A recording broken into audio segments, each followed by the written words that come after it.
Hello there, my name is Solomon Mensah, and the show is International Dialogue.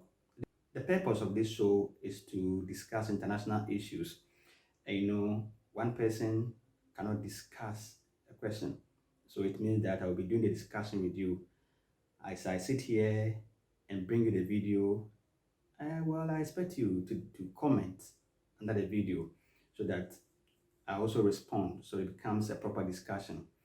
So today we are looking at the tensions between Turkey, that is Ankara, and then Stockholm, Sweden, and Finland will also come in. But let me put this forward. In international relations, we often use the capital of a country to refer to that particular country. So if you are talking about Ghana, we could say Accra. If you are talking about Togo, we could say Lomé. If you are talking about Abidjan, that is Cote d'Ivoire. So Cote d'Ivoire, Abidjan. So in this case, we are talking about Turkey, we are talking about Sweden, and then Finland.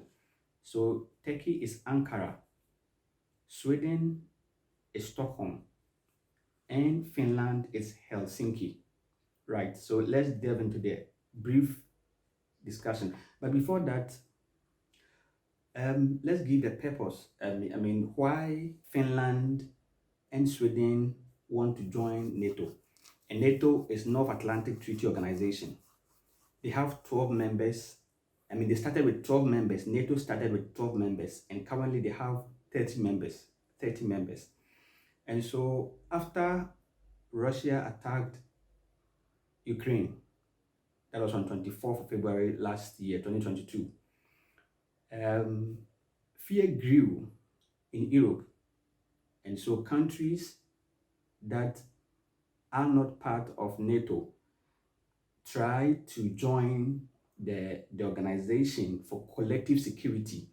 And so what it means is that if 1, 2, 3, 4 people team together and say we are partners in terms of security, it means that if one person is attacking Mr. A or Madam B, all of us will come together and fight their enemy. And so Finland, Helsinki, and Stockholm, Sweden, made the move to join NATO. So on 12th of May 2022, Finnish President Sauli Niinisto and the Prime Minister Sanna Marin announced that they were joining NATO. They announced their bid to join NATO. Then on 16th of May 2022, Stockholm also came in. The Foreign Minister of Stockholm, Magdalena Andersson, also announced their bid to join NATO. But even before Sweden came in on the 16th of May 2022 to announce their bid, on 13th of May 2022, Ankara came out to oppose the membership, the attempt of both Sweden and Finland to join NATO. And we very soon know the reasons. So according to Ankara, there are some members of PKK, and PKK is Kurdistan Workers' Party. And we know, according to history, that even till now, the Kurdistan People's Party, Workers' Party, and Ankara are still technically at war. They're in the conflict. They are still fighting. And according to Ankara, there are some members of PKK in Stockholm that are still fighting Ankara from afar. And so if they will approve Stockholm's membership into NATO, then Sweden must curtail that tension in Stockholm. They must oppress or suppress them so that they don't rise up against Ankara. This demand by Turkey even went high, as on January 21, a far-right nationalist burnt a Quran in front of the Turkish embassy in Stockholm. This infuriated Ankara and renewed their demand on Sweden to tackle that menace in Stockholm, that is the PKK and the far-right nationalists rising up against Ankara. But on February 1, 2023, Swedish Foreign Minister Tobias Billström came out to say that they have complied with every agreement between them, that is Stockholm and Ankara, and that they did not agree on compromise of free speech. So, in if I should put it this way, what Tobias is saying is that what the PKK members are doing in Stockholm and the far right nationalists are doing, they can't curtail their free speech. I hope you get me. And so Turkey is infuriated at Sweden's stand of promoting free speech.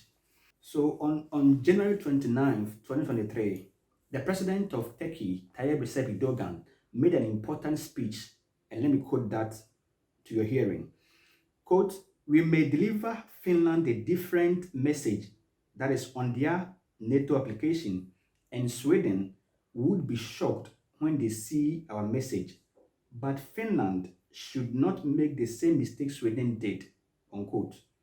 So what the Turkish president is saying is that they are likely to approve the membership of Finland and not that of Stockholm or Sweden. And when it happens that way, Sweden will be shocked. But here lies the argument, or I should put the questions to you. Do you think that Sweden's stand on promoting free speech, while it wants Turkey to approve its membership, is the best? Are they doing the right thing? Or you think that Turkey also has a right to leverage on what it wants in Sweden to curtail the people of the PKK, as using that as a bait to get Sweden koto? Do you think Turkey is also doing the right thing? Right? So I want to see your answers in the comment box. Let's engage and let's continue the discussion. So this has been International Dialogue, the maiden edition. My name is Solomon Mensah, and today we looked at the tensions between Turkey and the Nordic countries of Finland and Sweden, where these countries want to join NATO. And NATO, if they want to join, members must approve, and Turkey, also being a staunch member, is punishing the two countries that do this before I do that for you. So that was a discussion. Thank you so much for watching. My name is Solomon Mensah. Do subscribe to the channel if you have not yet subscribed. Thank you.